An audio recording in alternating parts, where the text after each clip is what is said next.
Hey guys, it's Chelsea April. from Always Better Together. I know it's been a couple weeks since we did a video.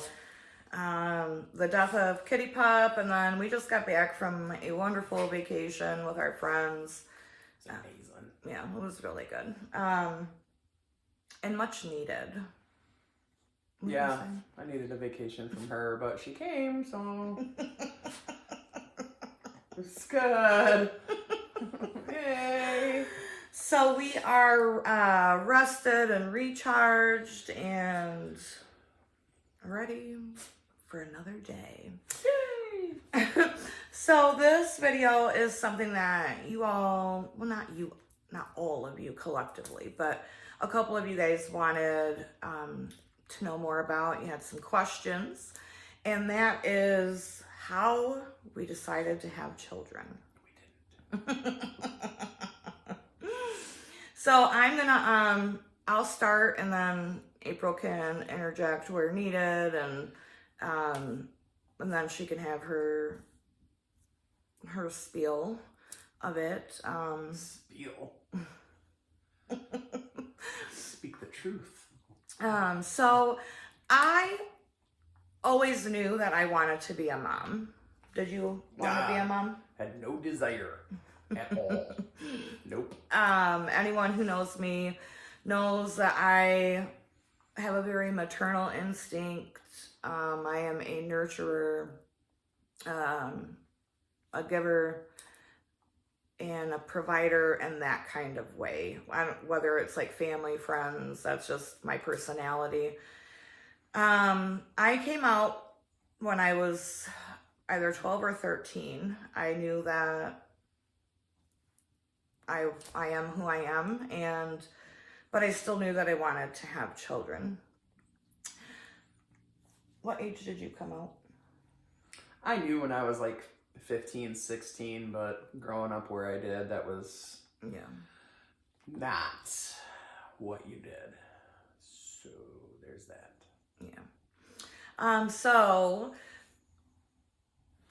the father of our children, he's been my best friend from the time I was like 7 or 8 years old. And he knew that I wanted kids. So he fathered our children. Yes, I did it the natural way. It was the worst 30 seconds of my life, okay? Oh, honey. But we have two beautiful children now. Our children are 21 and 20 years old.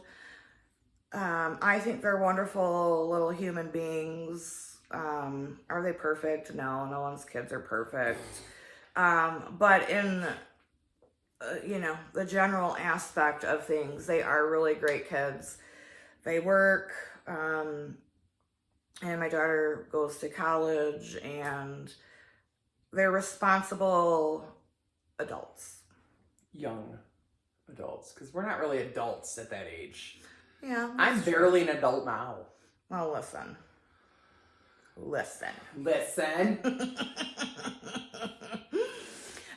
So I did live with the kids and I and their dad. We did all live together under the same roof until they were about 5 years old, because I did feel it was important for them to have that kind of structure and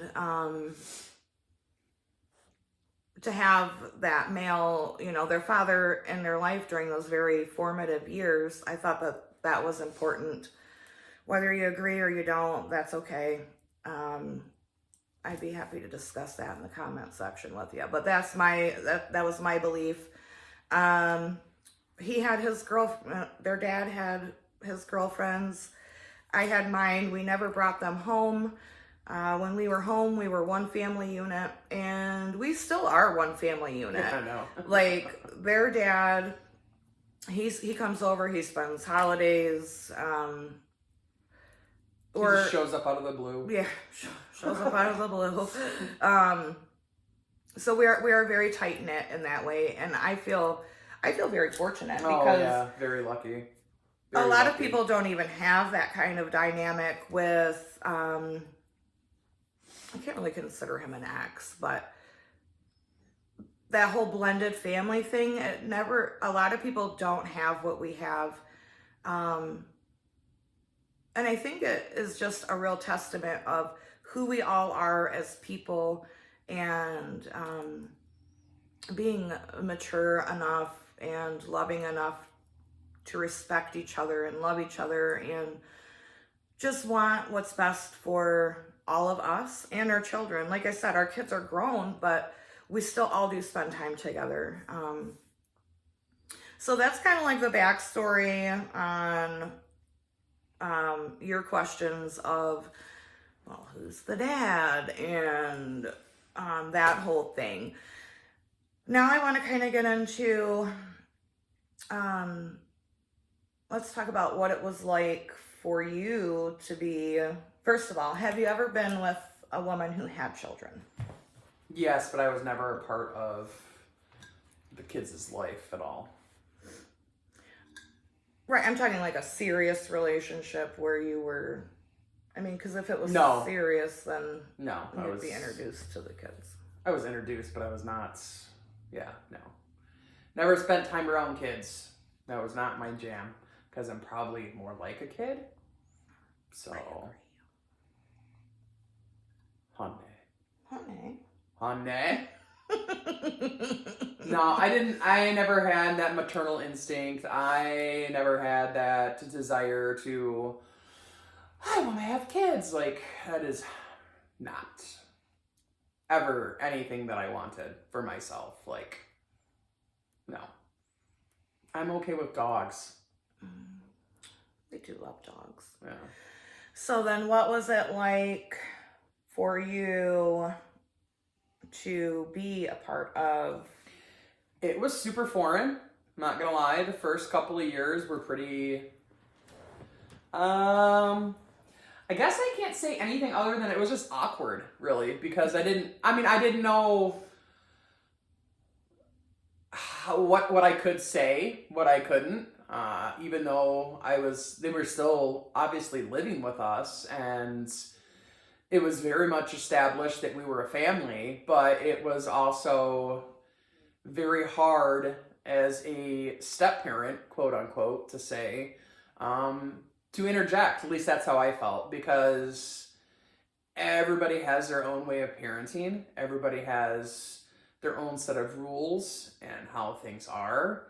I think I only disagreed with you like once or twice about something, and it just comes down to really like listening and seeing it from a different perspective. At least for me, that's what it really was. Is I would have been like, oh my God, they need to get their butt whooped, and that's just ridiculous, because that's how I was raised, and that's like my personality is, like, yes, you can have fun and have a good time, but there's also rules, and if you don't follow those rules, there are consequences, and that's how I was raised. Like, there's a bar of soap sitting there, and it wasn't meant to wash your hands. There's a belt by the door, and it wasn't meant to wear. Let's not get it twisted. I did discipline my children. Oh, absolutely. I'm not saying that.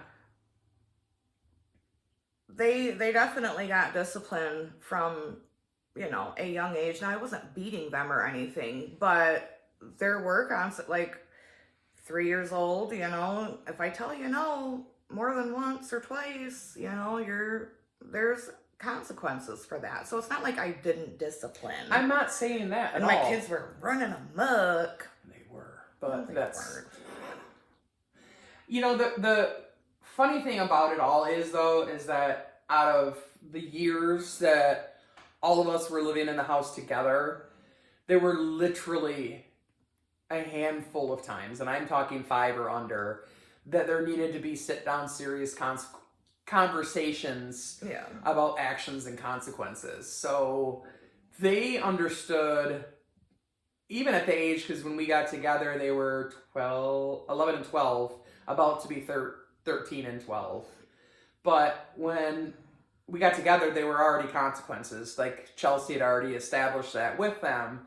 So it was not like it was something we had to, like, walk together and experience, because she had already pretty well set that in stone. Like, you do this, this will happen. You don't do this, this will happen. So it was nothing ever that needed to be said.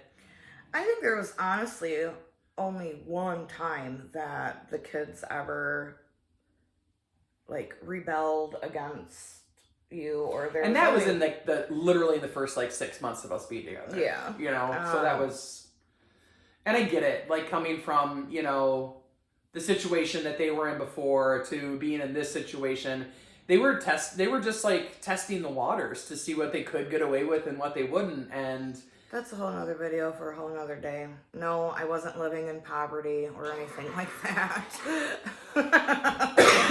it was just a different situation than what they were in. So anyone's going to react a little differently, a little adversely to being in a whole different environment, a whole different situation. So, I mean, I'm not, by any means, I'm not talking negatively, because it was a learning experience for really both the kids and I. I mean, Chelsea had already been there, done that, but for the three of us to do it together, it was kind of one of those things that kind of needed to happen though, too.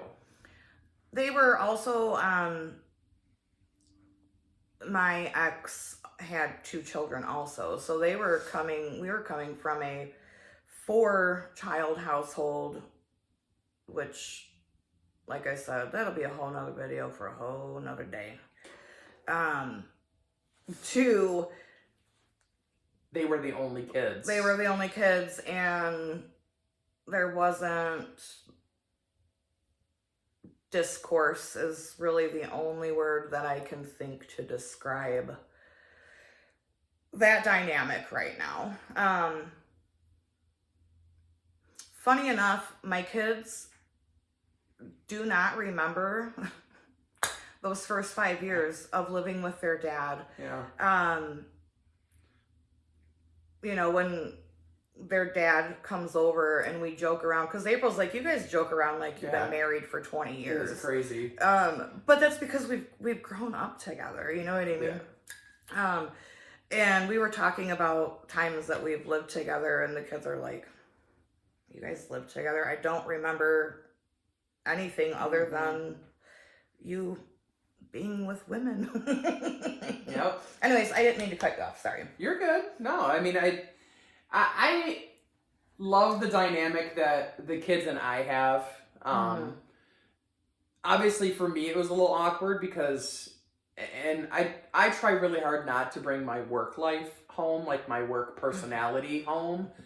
But being a boss was so regimented in me and what I did every day at work. So when I came home, I really had to learn how to shut that do as I say, do it now mentality off when I got into the door, because I was doing that to the kids and I could see what it was doing to them. And I mean, that's ultimately what ended up causing the one time that I can think of off the top of my head, the one conversation that we all had to have. So, and I take full responsibility for it. By no means am I going to punt it off on, I wasn't used to it, so. Well, no, I mean, it was different. You didn't know how to turn off that and to turn on the mother. Because do you have motherly instincts?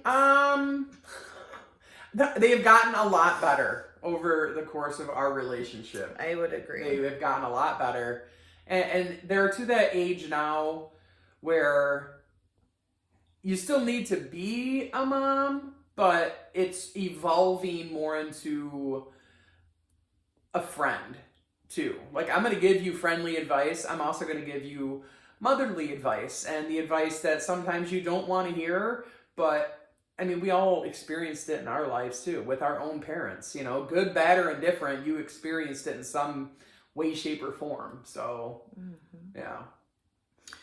Do you find it, those years that they were younger, do you find it rewarding at all to have had that experience?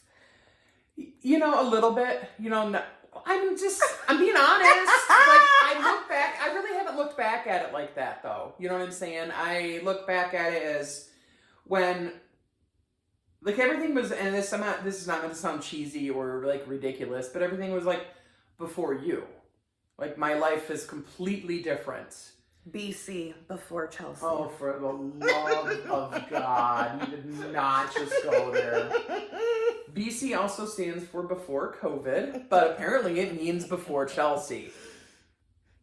So, no, like I think about the experiences that I had before, and it's like they don't compare because this is the most serious relationship I've ever been in, and it is not just because of the love that I have for you and the things that we've experienced together, because honestly, like there were 2 other people involved, and it wasn't just about me and about her. It was about us as a family, and that was, like I said, the first like year under, 6 months under was the hardest, because it was like, well, it's an adjustment period for Yeah. everyone, you know what Yeah. I mean? Like, especially you, to go from not living with kids, and this is no disrespect Yeah. to you, no, but you're good. living a very selfish lifestyle. Oh, absolutely.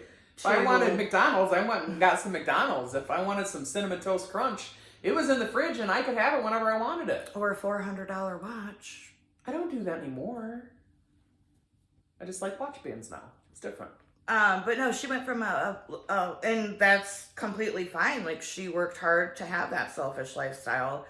And then to have to be like, holy shit, now I've got a whole entire family. Yes. Like, what is It was an going on? adjustment. You know? It was an adjustment, you know? And not that I didn't expect her to solely, because I still had a job. Oh, you had a job up I through until COVID happened. busted my so, ass. I yeah. never asked her for, you know, I didn't expect her to support my children by any means. So yeah. The first reality check I ever had, financially speaking, was when we had to do back to school shopping. I had no clue. Like, I had no idea what I was getting myself into. And it's not, I mean, and here's the good thing is that the kids' dad was always like, just tell me what you need. Oh, yeah. I'll take them out for a day. So he was amazing he always bought the tennis shoes, and our son has size 28 feet, I think. They're so size 16. it's ridiculous. He's got huge feet. They're like pontoons. Yeah. But Regardless. he's a big boy. He's a big boy. But regardless, like, I had no idea. So here we are going shopping, and I'm like, I'm with our son, and Chelsea's with our daughter, and they're off shopping, and I look at our son, I'm like, bro, what do you want? He's like, I don't know. Like, do you want to just throw stuff in the cart? Okay. So we were done about an hour. Not how I. We were done about an hour before her and Reagan were done. And I quickly realized, you don't let a teenage boy. Do you want to just throw some shit in the cart? Yeah. Let the teenage boy throw clothes randomly into a shopping cart. We had to go back shopping. So, you know, he forgot his boxers, he forgot his socks, he forgot his undershirts and all that kind of stuff. And I'm like, And he probably didn't try a damn thing on. that's not the point. I learned. And then that was the biggest reality check for me, was the very first time we had to do back to school shopping. And I mean, I never had to do Christmas shopping in my life. Like, I would just like buy stuff for myself. And I know, I was really selfish and back then. But in like when my mom was alive, I'd like, Mom, what do you want for Christmas? And she'd tell me, and I'm like, okay, I go get it, and I go and spend the day with her on Christmas. Like, that's just how it was. So then when we had to do Christmas shopping, I was like, oh my God, oh my Lord, what are we, but I'm not getting anything? I'm much better now. Yes, you are. Much better now. So how did you feel when the kids graduated high school? Was that a sense of, did you feel? That was definitely probably one of the most rewarding moments I had. It was seeing them graduate high school. I'm gonna cry. Oh my gosh. Because you watch them grow and evolve, and it's so rapid. Like, now for us, time flies because we're not learning something new every day. We're not experiencing something new. It's the same I'm going to work, I'm going to do this, I'm going to do this, I'm going to the store. Like, that's how it was. So for me to see them from when they first came into my life to watching them walk across that stage, that was a really cool moment, because it was like, here's perspective for you. The very first time I met them, Jonathan fit behind Chelsea, and you couldn't see him at all, and he just stood there very quietly and didn't say a word behind her. Whereas I think he was like, "What's up?" He's like, "What's up?" And then stood back behind her. Whereas Reagan comes running across the room immediately. But to see them go from that to, in 6 years, they are graduating. They're on their own. And, I mean, they're not on their own, but they're graduating, and they've accomplished, at that point in time, that's the biggest accomplishment of their life. And it was because we were there, and because we were supporting them, and they did all the work, like, we guided them, and like, hey, you got to get your grades up, or hey, awesome job, you got like all A's and B's, like, great job, like, or hey, you passed the class, that's what matters. So that was honestly probably the most rewarding thing in my life, was seeing them graduate and walk across the stage. Then watching them move out. That was the second most rewarding thing. No. It is, though, if you think about it, because you've helped mold and guide and give them the tools of in their life thus far, that have made them feel confident enough they can move out on their own. They can conquer anything that comes in front of them. They can fail and still pick themselves up and continue on doing what they're doing. So, yeah, I mean, I know it's hard to see them leave the house, but it's also very rewarding, because they are confident enough. They have enough of a work ethic, enough of any kind of ethic and morals to be able to go, I got this, I can do this. And you know what? They're going to fail at something. They already have. But they've picked themselves up. They've talked to her. They've talked to me. They work through it, and they make it better. So another question that I've gotten was, what do the kids call us? They call me Mama. They call her Mom. Sometimes they'll call her joking, funny words. But yeah, no, they, I think it was it took about 2 years for them to call you Mom. Yeah. It wasn't like... It was definitely not something that happened overnight. Yeah. And it was definitely not something for me to be able to call them son, daughter. It was challenging. I think it was more challenging for me than it was for them, because kids can adapt. Kids can adjust very quickly, whereas adults, we say we can adapt and we can change, but really it's a lot harder than people let on. So yeah, that was, now I have nicknames for both of them. Like, that's just, I don't call Jonathan, I call him Buddy. I was gonna say, don't say the other nickname. No, I wasn't gonna say, I'm not gonna say that. I'm like, what's up, Buddy? But yeah, I mean, we have our own, I have my own relationship with them. We have a relationship with them, and obviously Chelsea has her own relationship with them. So I love that for her, though, and for the kids, that they can have their own relationship outside of being moms, like they have their own jokes. I just got a couple texts from Buddy the other day, that it's just like, that's the kind of stuff that like warms your heart, like, as a step parent, because sometimes you feel like you can't interject, because I don't think you're a step parent. I think you're just a bonus parent. Yeah, I know. But I mean, like, the technical term of it is a step parent. But I definitely never felt that way after the first year. Definitely didn't feel that way. The first year I had no clue what I was doing. Literally no clue. She would go to work, and I'd look at the kids, and I'm like, crap. I gotta make dinner. What do you guys want? They're like, you just have pizza rolls And ice cream. and ice cream. And I'm like, done! Easiest dinner ever. And she'd come home and be like, what'd you guys have for dinner? I'm like, don't tell her. And they would, of course. And then I'd get yelled at. Not them, me. Really? Listen. Listen. So I hope that answers some of your questions. I probably forgot some because you guys know I'm squirrel brained. Squirrel. So I hope that answers some of your questions. Hope that gives a little. Are there chickens on the deck? No, it was a squirrel. Oh. Good. Hope it gives you a little insight to kind of our family dynamic. And now they're both grown and out of the house, and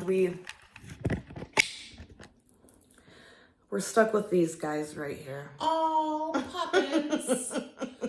Brothers cuddle. Those are our babies now. Gringo and Prince. Take the camera off. I'm trying to nap.